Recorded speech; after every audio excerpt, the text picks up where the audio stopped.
कोई बहुत बड़ा साधु रहा हो या और कुछ रहा हो, कोई ऐसा नाम मिला ही नहीं।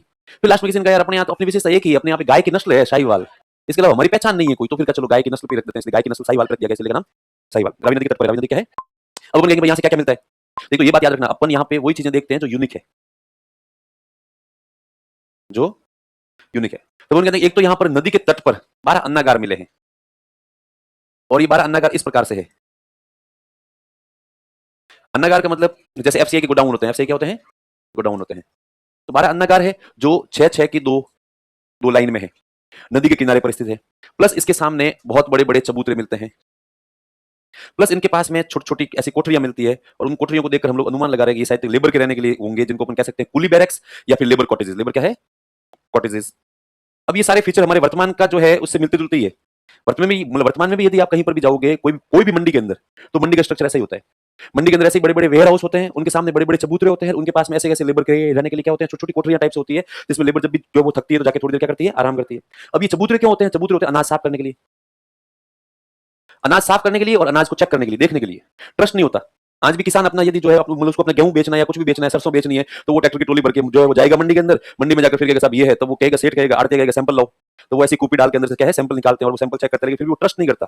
पैक सामान आज भी मंडी में कोई नहीं खरीदता। फिर वो कहता है चल ये रेट दूंगा, डील फाइनल होगी, और फिर वो कहेगा पूरा क्वालिटी ऐसी होनी चाहिए, तब वो किसान कहता है साहब हाँ लगभग एक जैसी है, 19-21 का थोड़ा बहुत फर्क हो जाए तो बात अलग है, तो उसने चलो ठीक है डील फाइनल। लेकिन अभी ये मतलब पूरा 100% फाइनल नहीं है, इसको खोलो और वो फिर वो पूरी लेबर निकाल कर पूरा अनाज क्या कर देती है, खाली कर देती है। और वो खाली करके फिर वो सेठ खुद आता है, वो उसको यूं रैंडमली देखता है, ऐसे घुमा के फिर कहता है ठीक है माल अच्छा ले लो, वरना यदि ऐसे चेक नहीं करे तो लोग अंदर भाटे भर के ले जाए हैं।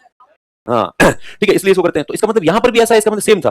तो एक तो ये नदी किनारे है, इससे पता लगता है कि ये अनाज लाते किससे थे, नाव से।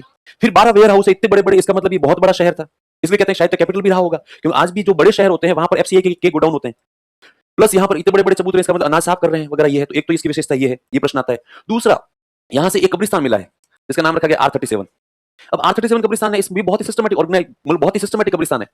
इसमें सभी लोगों को सिर नॉर्थ की तरफ है, और सबको एक मतलब बराबर की डिस्टेंस पे जो वो एक्चुअली दफनाया गया है। इसका मतलब इनके जो ग्रेव यार्ड होते थे, ऐसा अपन जैसा यूरोप की फिल्मों में नहीं देखते हैं, बहुत ही सिस्टमेटिक लाइन वाइज सारी कब्रें होती है, तो वो ये थी पूरी पूरी, और सबके सिर कहां पर है, जो नॉर्थ साइड में है। तो ये इसका नाम रखा है एएसआई ने R37। अब लोग कहते हैं सर ये नाम कैसे रखा, और ये बिल्कुल वैसे जैसे अपने कारों के बाइक के नंबर मिलते हैं ना, वैसे वैसे एएसआई भी रिकॉर्ड मेंटेन करता है, इससे हर आर्टिकल आपको एक कोई नंबर देता है कि यहाँ से एक ऐसा बर्तन मिल गया, इस बर्तन को एक जो नाम दे दिया गया कि सर इसका नाम N11 है, क्या नाम इसका N11, ऐसे कैसे। फिर यहाँ से एक विदेशी की कब्र मिली है। अब ये कैसे पता लगा सब विदेशी है, नाम लिखा हुआ है नहीं, इसको ताबूत में दफनाया गया है, कॉफिन में। बाकी वाली जितनी भी कब्रें मिली है सब जो है वो बिना ताबूत के मिली है, सबके अंदर सिंपल सा तरीका खड्डा खोद के एक बार, और फिर उसके अंदर बॉडी को है ना लिटा दिया गया, उसके ऊपर कुछ ऐसे कपड़ा चटाई वटाई रख दी गई, फिर ऊपर से मिट्टी डाल दी गई थी।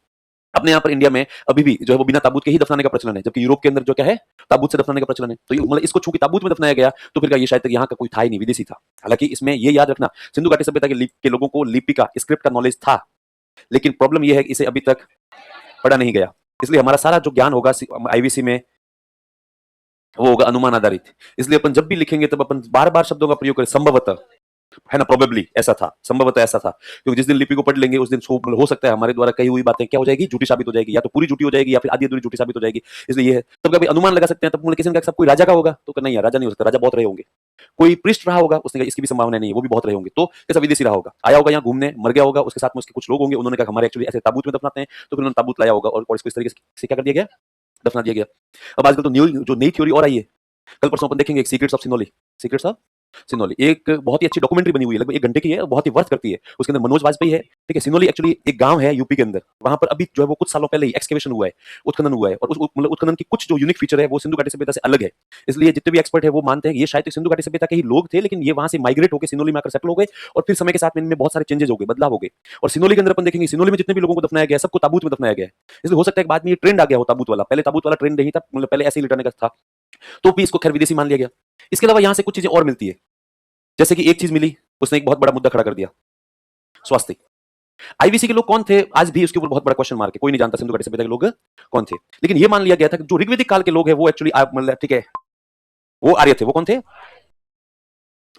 अब वो जब आर्यंस थे तो ये मान लिया गया था कि एक्चुअली स्वास्तिक आर्यंस का सिंबल है, और ये है आर्यंस के लिए सबसे बड़ा सिंबल है वो है ओम, और ओम के बाद में सेकंड नंबर सबसे बड़ा सिंबल है वो है स्वास्तिका।